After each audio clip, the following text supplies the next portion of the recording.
Hello दोस्तों, नमस्कार। मैं आपका भाई।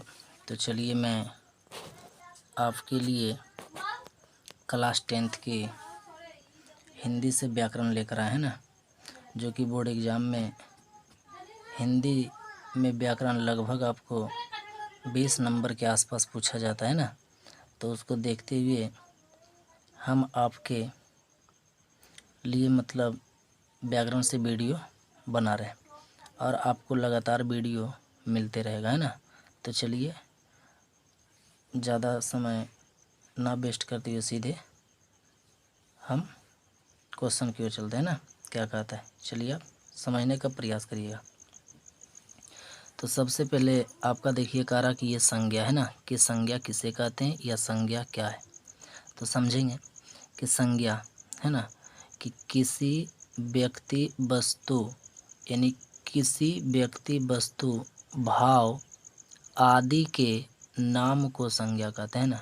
यानी किसी भी व्यक्ति यानी कोई भी व्यक्ति हो या किसी भी प्रकार की वस्तु हो या भाव जिसको आप अनुभव करते हैं ना, भाव आदि के नाम को संज्ञा कहते हैं। यानी एग्जाम्पल में आपको समझा रहा, आप समझेंगे। जैसे में कि मोहन है ना, मोहन देखिए क्या है, मोहन आपका व्यक्ति है। और सीता ये भी व्यक्ति है लेकिन स्त्री जाति में है ना, आप समझ रहे हैं। सोहन और नीता ये देखिए आपको ये जो मिला ये आपको व्यक्ति है ना।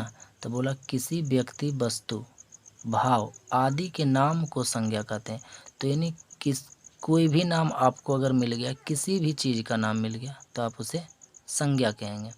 जैसे लड़का, लड़की, पशु, पंछी है ना, पटना, रांची ये आपका स्थान है ना। लड़कपन देखिए, ये लड़कपन और बुढ़ापा जो ये मिला है ना, लड़कपन और बुढ़ापा ये आपका भाव है ना। ये आपको लड़कपन और बुढ़ापा जो है ये आपका भाव है ना। इसको हम विस्तार से आगे देखेंगे, यहाँ आपको संज्ञा समझना है। तो लड़कपन, बुढ़ापा और पत्थर, मनुष्य है ना, सेना आदि और भी कुछ होता है, बहुत सारा नाम है संज्ञा का है ना। संज्ञा का उदाहरण है, बोल रहा है कि किसी व्यक्ति वस्तु भाव आदि के नाम को संज्ञा कहते हैं। यानी आपको जो भी नाम मिले, आप जो भी चीज़ आप बोल दीजिए वह एक प्रकार का संज्ञा हो गया है ना। आगे इस प्रकार से इसमें देखिए हम लिख दिए कि दुनिया में किसी भी नाम को संज्ञा कहेंगे। दुनिया में जो भी नाम आप बोलेंगे या दुनिया में जो भी नाम है वह एक प्रकार का संज्ञा है।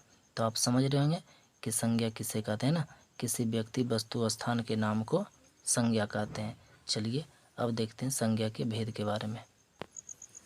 तो चलिए संज्ञा को भेद देख लेते हैं ना, कि संज्ञा के भेद पूछेगा आपसे एग्जाम में कि संज्ञा के कितने भेद होते हैं। तो आप कहेंगे संज्ञा के 5 भेद होते हैं। अगर आपको नाम जानना है तो आप देखेंगे संज्ञा के 5 भेद।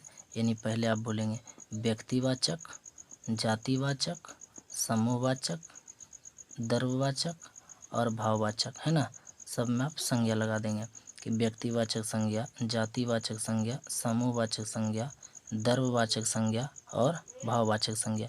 इसको हम बारी बारी से देखते हैं कि ये व्यक्तिवाचक, जातिवाचक क्या होता है ना। सबको बारी बारी से हम लोग देखते हैं। तो चलिए आइए सबसे पहले हम व्यक्तिवाचक संज्ञा देखते हैं। तो चलिए आइए देखते हैं व्यक्तिवाचक संज्ञा है ना। देखिए कारा व्यक्तिवाचक संज्ञा किसे कहते हैं या व्यक्तिवाचक, थोड़ा लंबा है, आपको ध्यान से समझना है ना। एग्जाम्पल बहुत ज़्यादा लिखें। कारा व्यक्तिवाचक संज्ञा, कारा जिस संज्ञा से किसी व्यक्ति वस्तु स्थान के खास नाम है ना, खास नामों का बोध हो उसे व्यक्तिवाचक संज्ञा कहते हैं। यानी व्यक्ति वस्तु स्थान तो रहेगा लेकिन उसका खास नाम होना चाहिए है ना। जब खास नाम हो जाएगा तब आपका व्यक्तिवाचक संज्ञा हो जाएगा। इस पर आपको ध्यान देना है कि जिससे किसी खास व्यक्ति वस्तु स्थान के नामों का बोध है ना। तो आपका एग्जाम्पल देखिए बहुत नीचे लिखे हैं। कारण जैसे व्यक्ति है ना, व्यक्ति में जैसे राम, श्याम, तुलसीदास, महेश और रहीम, देखिए ये व्यक्ति है। तो ये सब खास नाम है ना। वस्तु में देखिए रामायण, बाइबिल, कुरान ये किताब का नाम है जो कि वस्तु है रामायण, बाइबिल, कुरान। ये खास नाम है, इसलिए इसको बोला गया है व्यक्तिवाचक संज्ञा, है ना। जब खास नाम रहेगा तभी व्यक्तिवाचक बनेगा। अगर इसको खाली आप किताब कहेंगे तो किताब में पूरा किताब आ जाएगा, है ना, तो जातिवाचक हो जाएगा, जिसका चर्चा हम आगे करेंगे। लेकिन यह खास नाम है। स्थान का नाम बिहार, झारखंड, पटना, चमनपुर या आप सलेमपुर कहेंगे, है ना, मतलब जगह का नाम। और भी है जिसका खास नाम ले सकते हैं। जैसे कह रहा है इस प्रकार से नदियाँ का नाम आप लेंगे, जैसे गंगा नदी, गंडक नदी, यमुना, कोसी, सतलज। इस प्रकार से बहुत नदी है जिसका खास नाम जब है तो वह व्यक्तिवाचक है। अगर आप खाली नदी कहेंगे तो वह जातिवाचक हो जाएगा, है ना, क्योंकि पूरा नदी का बोध करा दिया। लेकिन नदी का नाम ले लिया तो वो हो गया व्यक्तिवाचक, जैसे गंगा, गंडक, है ना, सब व्यक्तिवाचक। झीलों का नाम, जैसे डल झील, है ना, ये डल झील कहेगा, बैकाल झील और बुलर झील, ये सब हो गया व्यक्तिवाचक संज्ञा, क्योंकि नाम ले लिया गया झील का, है ना, खास नाम है। इसी प्रकार से कह रहा इस प्रकार से और भी है, कह रहा समुद्रों का नाम, जैसे प्रशांत महासागर, हिंद महासागर। देखिए नाम ले लिया, जब नाम ले लिया तो व्यक्तिवाचक हो गया। पहाड़ों का नाम, हिमालय, आल्पस, एटलस, ये सब व्यक्तिवाचक है। गांव का नाम, जैसे रेहड़ी, ढोढ़ा, धमौल, रेवार, है ना, इस प्रकार से बहुत सारा गांव का नाम ले सकते हैं। पैनाल, नीमी, यानी बहुत गांव का नाम है। ये व्यक्तिवाचक संज्ञा है। जब खास नाम का बोध हो जाए तो व्यक्तिवाचक होगा, है ना। जैसे नगरों का नाम, पटना, रांची। सड़कों का नाम लेंगे तो आप अशोक राजपथ, देखिए नाम से जुड़ा हुआ है ना, सड़क नहीं है, सड़कों का नाम है, खास नाम है, अशोक राजपथ। दुकानों का नाम देखिए, भारती बुक डिपो, है ना, जो एक गेस्ट पेपर है BBD, यानी भारती बुक डिपोट, है ना, डिपो, जिसको आप इस प्रकार से करें दुकानों का नाम। तो इस प्रकार से और बहुत सारा हो सकता है। महादेशों का नाम कह सकते हैं, जैसे एशिया महादेश, यूरोप महादेश, ये सब व्यक्तिवाचक हो जाएगा, खास नाम। देश का नाम लेगा, जैसे भारत, चीन, रूस, खास नाम है ना, तो व्यक्तिवाचक हो जाएगा। राज्य का नाम ले ले, उड़ीसा, बिहार, महाराष्ट्र, तो व्यक्तिवाचक संज्ञा हो जाएगा, है ना। आप समझ रहे हैं। तो मतलब बहुत सारे ऐसे हैं जो अगर खास नाम आ जाए तो आप व्यक्तिवाचक संज्ञा कहेंगे। जैसे अगर दिन का नाम ले ले, सोमवार, मंगलवार, बुधवार, तो ये खास नाम हो रहा है ना, तो व्यक्तिवाचक है। और आपका महीने का नाम ले ले, हिंदी महीने या अंग्रेजी महीने, जैसे चैत, बैसाख, है ना, ये सब खास नाम है, व्यक्तिवाचक। और यह जनवरी, फरवरी, सब ये सब हो जाएगा व्यक्तिवाचक संज्ञा। तो आप समझ रहे होंगे कि जिससे किसी, है ना, जिससे किसी खास व्यक्ति, वस्तु, स्थान का बोध हो उसे व्यक्तिवाचक संज्ञा कहते हैं। तो अगर खास नाम हो जाए तो वह व्यक्तिवाचक संज्ञा कहलाएगा। तो आप समझ रहे होंगे, है ना। और भी याद रखेंगे, जो दुनिया में केवल एक है ना, जैसे एक, जैसे सूरज, चांद, समझ रहे हैं ना, ये सब। तो ये सब जो हो गया, सूरज हो गया, चांद हो गया, तो आप इसको आप व्यक्तिवाचक संज्ञा कहेंगे, समझ रहे हैं। तो चलिए आपका व्यक्तिवाचक संज्ञा हो गया है ना। तो चलिए आगे जातिवाचक में चलते हैं ना। चलिए तो देखते हैं जातिवाचक संज्ञा, है ना। व्यक्तिवाचक आप समझ गए। चलिए जातिवाचक में कह रहा कि जातिवाचक संज्ञा किसे कहते हैं, या क्या है ना, कि जिस संज्ञा से पूरी जाति का बोध हो उसे जातिवाचक संज्ञा कहते हैं। मतलब वैसा संज्ञा जिसका नाम लिया जाए तो वह अकेले ना हो, उसका पूरा एकदम जाति भर का बोध हो जाए, है ना। जैसे समझिए, जैसे बोला देखिए गाय, तो गाय जब बोला तो ये पूरा गाय आ गया, है ना। नदी, तो नदी में पूरा नदी आ जाएगा। पहाड़, तो पहाड़ में पूरा पहाड़ आ जाएगा, जो कि आपको अभी हम समझाए थे। मनुष्य, मनुष्य में पूरा मनुष्य आ गया। जैसे गाय का था, जैसे अगर गाय का नाम ले लेता, देखिए जर्सी गाय, है ना, गाय का नाम लेता जर्सी गाय, पहाड़ी गाय, है ना। तो इस प्रकार से वो व्यक्तिवाचक होता, लेकिन ये नाम नहीं ले रहा कि जर्सी गाय है, कि पहाड़ी है, या देहाती है, हरियाणी है, नहीं नाम ले रहा है ना। इस प्रकार से अगर नाम लेता तो व्यक्तिवाचक, लेकिन देखिए बोला गाय, तो गाय का पता चला किससे, किसका बोध हो रहा है, नहीं पूरे जाति का बोध हो रहा है, इसलिए गाय जो हो गया जातिवाचक हो गया ना, पूरे जात का बोध करा दिया। नदी, तो नदी अभी समझाए थे कि आपको जैसे कोसी नदी हो गया, गंगा नदी हो गया, गंडक नदी हो गया, अगर नाम ले लेगा तो व्यक्तिवाचक हो जाएगा। अगर नाम नहीं लिया, देखिए सिर्फ बोला कि नदी, बताइए नदी कौन वाचक संज्ञा है, तो नदी ये जातिवाचक संज्ञा है ना। तो इसी प्रकार से पहाड़ हो गया, मनुष्य हो गया, इससे पूरे जाति का बोध हो गया है ना, पता ही नहीं चला खास का। जब बोला ऊपर में परिभाषा में कि जिस संज्ञा से पूरी जाति का बोध हो उसे जातिवाचक संज्ञा कहते हैं। तो देखिए पूरी जाति का बोध करा दिया है ना, इसलिए जातिवाचक गाय, नदी, पहाड़, मनुष्य। समझ रहे हैं। चलिए अब देखिए हम कुछ नीचे एग्जाम्पल लिखे हैं, जैसे यहाँ समझना है आपको कि मतलब पशु, पंछी, कीट, पतंगे जो होता है ना, जैसे खटमल, गाय, घोड़ा, चील, मैना, ये हो गया, ये सभी जातिवाचक संज्ञा है ना। इस प्रकार से आपको मिलता होगा। खटमल उटमल आप समझते होंगे, ये जातिवाचक है। जैसे इसमें देखिए फल हो गया, फूल हो गया है ना, सब्जी हो गया, तो ये सब जातिवाचक में आ जाएगा। जैसे आम हो गया, केला हो गया, ये देखिए फल है, परवल हो गया, पालक हो गया, ये सब्जी है ना। और इस प्रकार से जूही है ना, इस प्रकार से फूल है, तो ये सब जातिवाचक संज्ञा है। समझ रहे हैं। जैसे मान लिया जूता और कुर्ता ये सब लिखा है, तो ये पहनने ओढ़ने वाले वस्तु है ना। तो जो जिसको आप पहनते हैं, ओढ़ते हैं, जो सामान पहनने ओढ़ने का काम में आता है, वह सब जातिवाचक संज्ञा होता है। जैसे कुर्ता हो गया, जूता हो गया, तकिया हो गया, तोशक हो गया, तो ये सभी जातिवाचक संज्ञा है। समझ रहे हैं। जो आगे देखिए एग्जाम्पल में कह रहा कि अगर अन्न, मतलब अन्न हो गया जो खाते पीते हैं, अनाज है ना, गेहूँ, चावल, देखिए मिठाई बोल रहा, जलेबी, मसाला बोल रहा, देखिए तेजपात है ना, और भी मिठाई यहाँ लिखा हुआ है रसगुल्ला। आप समझ रहे होंगे, रसगुल्ला तो आप लोग खाते होंगे है ना। चलिए तो ये सब जितना सब आपको मिला एग्जाम्पल, ये जातिवाचक है। इसे पता ही नहीं चला कि नाम ले रहा है, ये पूरे जाति का बोध करा दिया है ना, इसलिए कौन वाचक संज्ञा हो गया, जातिवाचक संज्ञा। तो चलिए आगे आपको हम देखते हैं। चलिए है ना, व्यक्तिवाचक, जातिवाचक आप समझ गए।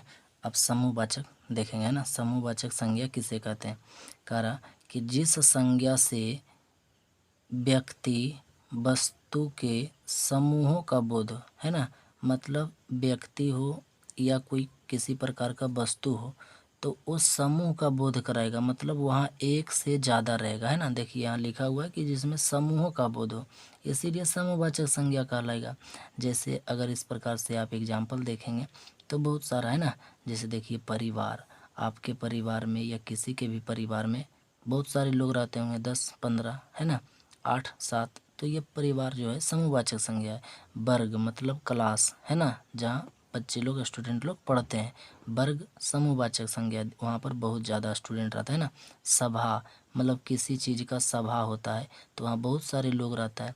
जैसे गुच्छा मान लिया जाए, अंगूर का गुच्छा हो, केला का गुच्छा हो है ना, गुच्छा में बहुत सारा रहता है, तो वह समूह बनकर रहता है ना, इसीलिए समूहवाचक संज्ञा कहलाता है।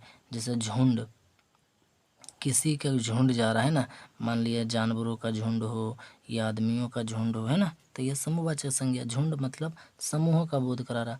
दल, कहीं बैठक है तो बैठक में बताइए, किसी भी दल में मान लिया जाए वहाँ बहुत ज़्यादा लोग रहता है ना। सेना समझ रहे होंगे, जिसको पुलिस बल कहते, या भीड़ है ना, समिति, इस प्रकार से बोल रहा है जिस समूह बहुत सारे लोग रहते हैं, आदि और भी बहुत सारा होता है ना, तो ये समूहवाचक संज्ञा है, जहाँ मतलब समूहों का बोध हो। आप समझ रहे होंगे। चलिए आगे देखते हैं। तो चलिए है ना, द्रव्यवाचक संज्ञा देखते हैं कि द्रव्यवाचक संज्ञा किसे कहते हैं। करा जिस वस्तु को मापा या तौला जाए परंतु गिना नहीं जाए उसे द्रव्यवाचक संज्ञा कहते हैं। मतलब जो वस्तु को नापा जाएगा, तौला जाएगा और गिना नहीं जाएगा, उसी को आप कहेंगे द्रव्यवाचक संज्ञा। जैसे कह रहा सोना, चांदी, हीरा, मोती, ये सब को आप नाप सकते हैं या तो तौल सकते हैं ना। जैसे इसको तो तौला जाता है, आप समझ रहे होंगे, सोना चांदी तौला जाता है ना, नाप के देता है, इस प्रकार से नहीं देता है, मतलब तौल कर दिया जाता है ना। दूध, दही नाप तौल के दिया जाता है ना। तेल, घी, कोयला, लकड़ी, चूना, ये सब द्रव्यवाचक संज्ञा है ना, नापा जाता है, तौला जाता है। बताइए इस प्रकार से चूना को, कोयला को, तेल को, दही के, घी के आप क्या कहते हैं, गिनते हैं, इसको नहीं गिनते हैं, इसलिए इसे द्रव्यवाचक संज्ञा। पत्थर, सीमेंट, कागज, है ना, ये सब दर्ववाचक संज्ञा है। जैसे कह रहा कपड़ा, पत्थर और ऊन, देखिए ऊन भी है ना, ऊन ये दर्ववाचक संज्ञा है। लोहा, पानी, गेहूँ, देखिए गेहूँ यहाँ भी लिखा हुआ है ना, तो इस प्रकार से गेहूँ इसको दर्ववाचक में रखा गया, जिसको नापा गया है और तौला गया है। यहाँ ध्यान देने की बात है कि जब आपको हम जातिवाचक संज्ञा पढ़ा रहे थे तो वहाँ भी था कि अन्न, मसाले और मिठाई में बताया था ना कि गेहूँ आपका जातिवाचक, चावल आपका जातिवाचक, है ना। तो आप एकदम कन्फर्म करके बताइए, कमेंट में आप जवाब दीजिएगा कि गेहूँ चावल जो होगा वह कौन वाचक संज्ञा होगा, है ना, जातिवाचक या तो फिर द्रव्यवाचक संज्ञा होगा, या दोनों होगा, है ना। ध्यान देने की बात है ना। जातिवाचक में भी आपको बता रहे थे कि गेहूँ और चावल जातिवाचक, है ना, और यहाँ आपको मतलब गेहूँ भी मिला है जिसे नापा या तौला जाए। तो आप समझ के बताएंगे, कमेंट में जवाब जरूर दीजिएगा, है ना, कि ये व्यक्तिवादी जातिवाचक है या तो दरवाचक संज्ञा है। मतलब जिसे नापा या तौला जाए उसे दरवाचक संज्ञा कहते हैं। सिंपल जवाब है ना। तो आप समझ रहे होंगे दरवाचक। अब एक और बच गया आपका है जो कि भाववाचक संज्ञा, है ना। तो चलिए उसे भी देख लेते हैं। तो चलिए, है ना, भाववाचक संज्ञा देख लेते हैं, जो कि संज्ञा के 5 भेद था, यानी व्यक्तिवाचक, जातिवाचक, समूहवाचक, द्रव्यवाचक और भाववाचक संज्ञा। तो हम 4 पढ़ लिए, है ना। ये लास्ट आपको देखना है भाववाचक संज्ञा किसे कहते हैं। कह रहा कि जिस संज्ञा से व्यक्ति या वस्तु के गुण धर्म का बोध कराता हो, यानी व्यक्ति हो या वस्तु हो, उसका गुण या धर्म का बोध कराएगा, है ना, इसे भाववाचक संज्ञा कहेंगे। मतलब भाववाचक संज्ञा को आप ना तो देख सकते हैं, ना छू सकते हैं, ना तो गिन सकते हैं, ऐसा नहीं कर सकते, है ना। मतलब उसे भाववाचक संज्ञा कहते हैं।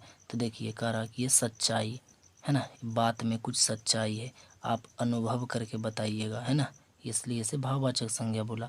ये कमजोरी, देखिए इसको आप गिनती नहीं करिएगा, नहीं तो नापिएगा, नहीं तो तौलिएगा, है ना। इसको आप दिमाग लगा के अनुभव करके बताइएगा, है ना, कि ये कमजोरी जो है, ये बचपना, समझ रहे ना, मृत्यु, ये आप सब अनुभव करके बताइएगा, है ना।